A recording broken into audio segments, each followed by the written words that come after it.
So when my wife and I first moved to Mexico, the first question that my mom had was, can I send mail to Mexico? And so that's what I'm going to talk about in this video. So my wife and I are part-timers here in Mexico. We don't live here the whole year. So typically we spend the summers up in Portland and the winters down here. So our situation may be a little bit different than yours. But first, the simple answer is the Mexican post office. I've never seen a mail delivery truck or motorcycle or anything in my entire time here. So this little box that we found on our gate is where we receive a number of our bills, but they don't come through the mail delivery service. So I'm going to talk about kind of how things end up in this box and how other things actually end up getting to us from outside the country.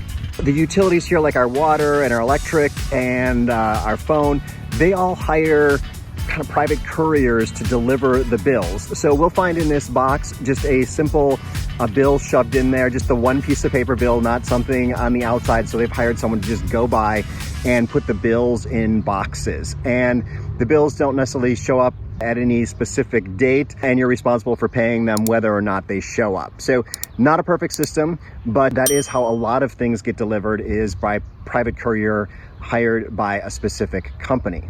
I have no idea what this number is on our box, and we don't have a street number, and our street doesn't even have a name. So it's hard to get things here. I'm not sure how what someone would even use for an address. Our official address is what's on our electric bill, because the electric bill is a nationalized system, and so that is the official address for each property.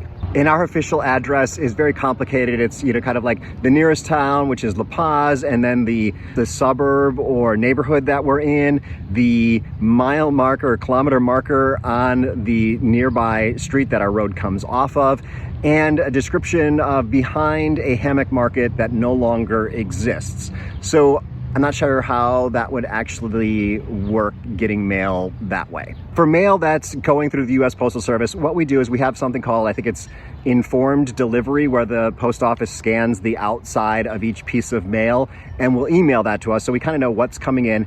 And then we have the mail forwarded to my sister-in-law. So she gets all of our mail, and then when we come back, she'll give us a big pile of mail. And if there's something that we see come across by looking at those emails, we can ask her to open a piece of mail. People who are here full-time typically use a service that they pay for, maybe $30 a month or something, I think is typical, that either the mail gets forwarded to San Diego and then gets physically brought down to a post office box here in La Paz, and you can go get your mail there.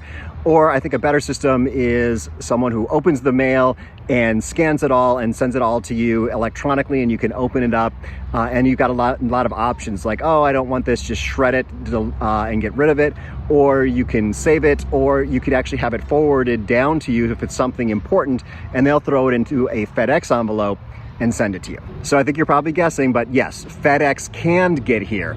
So FedEx, UPS, Estafeta, I think is a local one, DHL. Those are all companies that will get packages to you, and that includes packages from Amazon.com, Amazon.com.mx, Mercado Libre.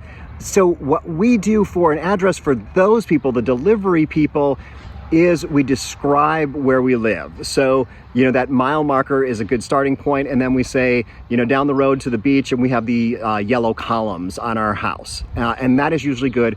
Also, you want to give them a Mexican phone number, a local phone number that they can call, because many of them don't have the ability to dial internationally. And you want to be able to speak a little bit of Spanish to be able to work with them if they're getting lost, to get them into your house. And of course, it's nice to give them a little tip if it's really hard to find your house. And one creative way to get mail down here is to use a mule. So you're living in Mexico, you're gonna have a lot of people come visit, and they're gonna have luggage. So if you need to get some piece of mail down, if you can get the mail to them in the United States, they can bring it down with them. And of course, you don't want them to be bringing anything illegal. So now for the quick end of this video lesson, and that is the word saludos. That is a great way to have a salutation at the end of a letter or at the end of an email. And if you want to find out more about mailing things in Mexico, especially that service, check out up here. I've got a video from another channel, I think it's called Retired in Mexico, that seems to explain this pretty well.